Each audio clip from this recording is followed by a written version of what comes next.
രാത്രിയിൽ വാതകോശാരികൾ കൊണ്ടുവാ കൊണ്ടുവാ എന്ന് പറയുമ്പോൾ ഈ ലാലേട്ടൻ്റെ ഈ സിനിമയാണെന്ന് പറഞ്ഞാൽ നമ്മൾ കഴിഞ്ഞ ഒരു 8-10 കൊല്ലമായിട്ട് തിരഞ്ഞുകൊണ്ടിരുന്നത് അമ്മാതിരി എന്ന് പറയുമ്പോൾ വളരെ മികച്ച രീതിയിൽ തന്നെ സിനിമയിൽ പ്രസന്റ് ചെയ്തിട്ടുണ്ട്.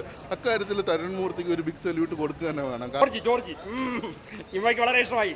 പൊളിച്ചടുക്കി മലർത്തിയടിക്കും ലാലേട്ടൻ, പൊങ്ങിപ്പറക്കും ലാലേട്ടൻ, ചുടറ്റി എറിയും ലാലേട്ടൻ, മറിക്കും ലാലേട്ടൻ, പൊളിച്ചടുക്കി ലാലേട്ടൻ, തുടരും സൂപ്പർ ലാലേട്ടൻ. അടിപൊളി.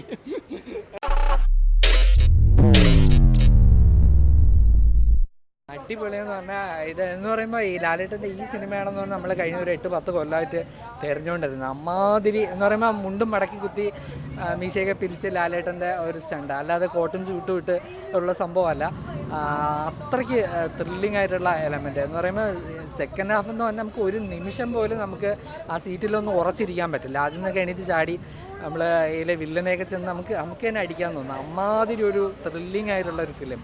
പിന്നെ അഭിനയ മുഹൂർത്തങ്ങൾ, ഇപ്പം ലാലേട്ടൻ്റെ അഭിനയമായാലും മാസും എല്ലാം കൂടെ ചേർന്നുള്ള അടിപൊളി സൂപ്പർ ആയിട്ടുള്ളൊരു സിനിമ ഇതാണെന്ന് തോന്നുന്നു. എനിക്ക് ഈ 325 കോടി 350 കോടി ക്ലബ്ബിൽ കടക്കേണ്ട സിനിമ. പിന്നെ അതിലുള്ള ആക്ടേഴ്സ്, ബാക്കി ശോഭനയായാലും എല്ലാവരും സൂപ്പർ. പിന്നെ കഥ, തിരക്കഥ, BGM എല്ലാം എടുത്തു പറയേണ്ട കാര്യമാണ്. കാരണം തിരക്കഥ അത്രയ്ക്കൊരു പഴുതില്ലാത്തൊരു തിരക്കഥയാണ്. അത്രയ്ക്ക് നല്ലൊരു സിനിമ. ചെറിയ കുട്ടികൾ തൊട്ട് വലിയ ആൾക്കാർക്ക് വരെ ഒരുപോലെ എൻ്റർടൈൻമെൻ്റ് ആയിട്ടുള്ള നല്ലൊരു മൂവിയാണ്. എന്താണെന്ന് വെച്ച് കഴിഞ്ഞാൽ ഞാൻ ഇന്നലെ ഒരു മാംഗോ ചില്ലി അടിച്ചിട്ട് കിടന്നതാണ്. അപ്പം സുമേഷ് സിനിമയ്ക്ക് വരണമെന്ന് പറഞ്ഞിട്ട് സുമേഷ് വന്നില്ല. ഞാൻ പക്ഷേ കാപ്പി കുടിച്ചില്ലായിരുന്നു. രാവിലെയും കാപ്പി കുടിച്ച വിശന്ന് വന്ന് ഞാൻ ഈ ലാലേട്ടനെ തുടരും സിനിമ കണ്ടെങ്കിലും വയറ് വീർക്കാം. പക്ഷേ ഈ സിനിമ കണ്ടപ്പോൾ എൻ്റെ മനസ്സ് നിറഞ്ഞ് വയറും നിറഞ്ഞ് എനിക്ക് സന്തോഷമായി. പിന്നെ അതുപോലെ തന്നെ ഡീഗ്രേഡ് ഓളികൾ, ഈ സിനിമനെ ഡീഗ്രേഡ് ചെയ്യുന്ന ഡീഗ്രേഡ് ഓളികൾ അമ്മമാർക്ക് പറയേണ്ട ഒരു വാക്കുകളുമില്ല. കാര്യം അത്രയ്ക്ക് കിടിഞ്ഞ പടം. നമ്മളെ ഫാമിലി ഈ പടം ഏറ്റെടുക്കുന്നു. കരയാനും ഉണ്ട്, ചിരിക്കാനും ഉണ്ട്. അതുപോലെ തന്നെ ഒരു അച്ഛൻ്റെ ഒരു മാസ്, ലാലേട്ടൻ്റെ ഒരു മാസം എന്നാണ് നമ്മളെ രോമ എണീക്കുമ്പോഴത്തെ മാസമാണ്. പിന്നെ ഒരു മമ്മൂക്കയുടെ പടം, മമ്മൂക്ക നമ്മൾ കമ്പയർ ചെയ്യാൻ പറ്റൂല. മമ്മൂക്കയുടെ ഈ ലാലേട്ടൻ്റെ പടത്തിൽ മമ്മൂക്കയുടെ മറ്റേ ശാന്തമീ രാത്രിയിൽ വാതകോശാരികൾ കൊണ്ടുവാ കൊണ്ടുവാ ആ പാട്ടുകൂടെ വന്ന് പൊളി സാധനം, പൊളിച്ചടിയിക്കണം നീ. പിന്നെ ഒരു രക്ഷയില്ല, നമുക്കറിയാം പടം അടിപൊളി പടമായിരുന്നു. പിന്നെ കുറെ അമേസി ഉണ്ടല്ലേ, ഒരു അമേസി എണ്ണ അവിടെ ഉണ്ടല്ലേ,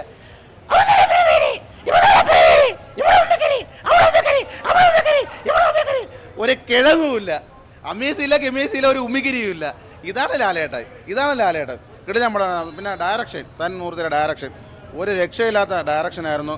പിന്നെ വിഷ്വൽസ് എല്ലാം, തിയേറ്ററിലെ വിഷ്വൽസ് എല്ലാം സൂപ്പറായിരുന്നു. നല്ല തിയേറ്ററിൽ നല്ല ഓളമായിരുന്നു. പിന്നെ BGM ആയിരുന്നു, നല്ല അടിപൊളിയായിരുന്നു.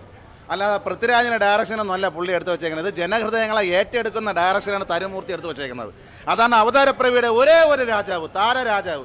അതാണ് നമ്മുടെ ലാലേട്ടൻ എങ്ങനെയാണെന്നുള്ളത് നമ്മുടെ ജനങ്ങളെ ഫ്രണ്ടിൽ എടുത്ത് വെച്ചിട്ടുണ്ട്. അതാണ് തുടരും എന്ന സിനിമയാണ്. നമ്മളെ പട്ടണപ്രവേശം, നാടോടിക്കാട്ട്, ഇങ്ങനെയുള്ള സിനിമകളൊക്കെ ഒരുപാട് നമ്മൾ കണ്ടിട്ടുണ്ട്. ശോഭന ചേച്ചിയും നമ്മുടെ ലാലേട്ടനോടുള്ള പടങ്ങൾ എല്ലാം നല്ല ഹിറ്റാണ്. ആ പടം നിങ്ങൾക്ക് ഇഷ്ടപ്പെട്ടിട്ടുണ്ടെങ്കിൽ ഈ പടം നിങ്ങൾക്ക് തീർച്ചയായും ഇഷ്ടപ്പെടും. അതാണ് തുടരും എന്ന സിനിമ എന്ന് പറയുന്നത്. ഒരു ഫാമിലി ആയിട്ടുള്ളവർ ഈ പടം വന്ന് കാണണം. ഇപ്പോഴുള്ള പിള്ളേർക്കും ഇതൊരു പ്രചോദനമായിട്ടുള്ള ഒരു സിനിമയാണ് തുടരുമെന്ന് പറയുന്നത്. എനിക്ക് ഇഷ്ടപ്പെട്ടു. ഇനി സിനിമയെക്കുറിച്ച് പറയുകയാണെങ്കിൽ ആദ്യത്തെ ഒരു അരമണിക്കൂർ ഒരു ഫൺ മോഡിലാണ് പോകുന്നത്. സെൽഫ് ട്രോൾ വരുന്നുണ്ട്, ട്രിബ്യൂട്ട് വരുന്നുണ്ട് മോഹൻലാലിന്. മോഹൻലാലിൻ്റെ പേര് സ്വന്തം അദ്ദേഹം പറയുമ്പോഴത്തേക്ക് നമുക്ക് കിട്ടുന്ന ഒരു വൈബ് ഉണ്ടല്ലോ.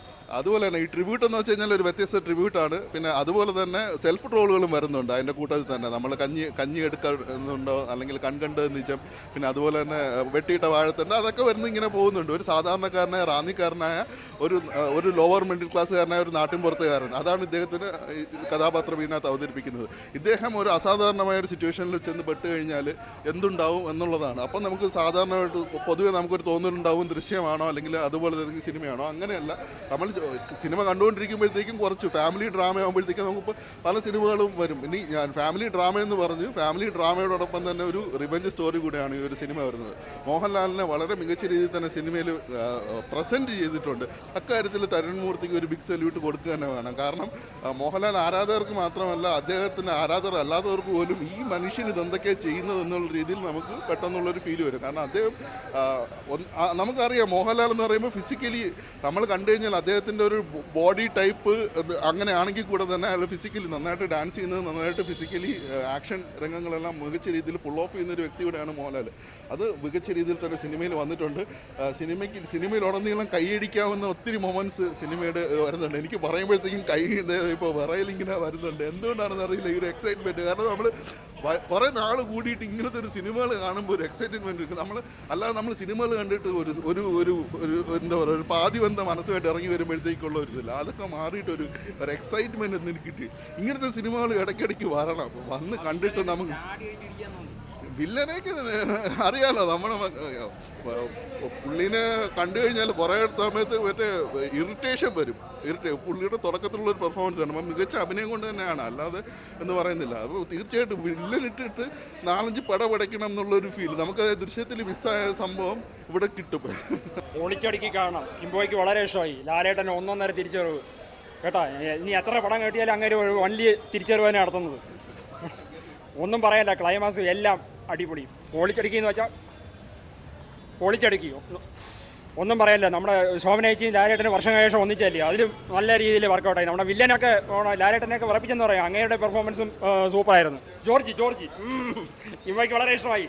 പൊളിച്ചടുക്കി മലർത്തിയടിക്കും ലാലേട്ടൻ, പൊങ്ങിപ്പറക്കും ലാലേട്ടൻ, ചുടറ്റി എറിയും ലാലേട്ടൻ, മറിക്കും ലാലേട്ടൻ, പൊളിച്ചടുക്കി ലാലേട്ടൻ, തുടരും സൂപ്പർ ലാലേട്ടൻ. അടിപൊളി.